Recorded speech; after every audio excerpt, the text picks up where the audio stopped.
Əsasən geri qaytarma və ruzi bərəkət işləri ilə bağlı müraciət edirlər.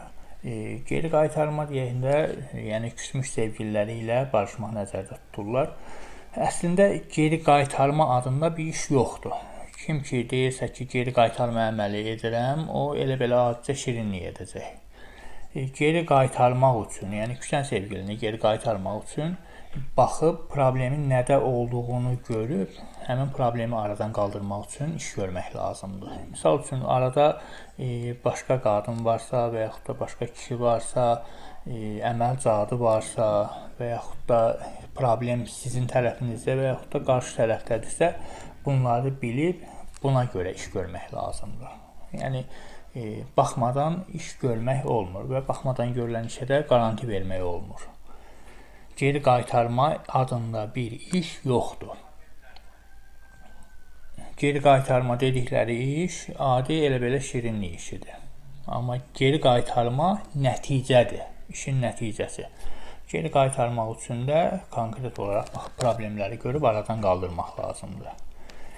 Qaldı ki, ruzi bərəkət məsələləri ilə bağlı əsasən bunu biznes adamları elətdirir.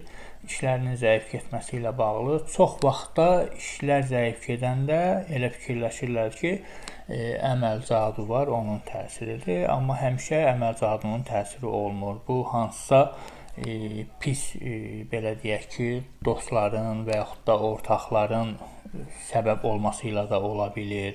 Uğursuzluqların olması ilə, uğursuz dövrün olması ilə əlaqədar da ola bilir. Ona görə də ruzi bərəkət üçün də iş görəndə baxıb problemin nədə olduğunu bilib, sonra iş görmək məsləhətdir. Elə olanda görülən işə qarantiya da vermək olur. Bir də ki, daha çox soruşurlar ki, verilən suallardan biri də budur ki, ekstrasenslə falsıların fərqi nədir? Ekstrasenslər öz hissiyatı ilə baxır. Yəni, Azərbaycanda mən özümdən başqa ekstrasens tanımıram. Hansına baxası olsan, əlində bir dəstə kart o yana fırlayır, bu yana fırlayır. Bu kartı 100 dəfə qarışdırıb açsan, fərqli-fərqli şeylər çıxacaq. Təbii ki, kartla baxmaq heç bir halda düzgün deyil. Amma ekstrasens öz hissiyatı ilə hər şeyi deyir. Ona görə də yəni, bu kartı hamı qarışdırıb aça bilər də. Müraciət edəndə ekstrasensə müraciət etmək daha məsləhətdir.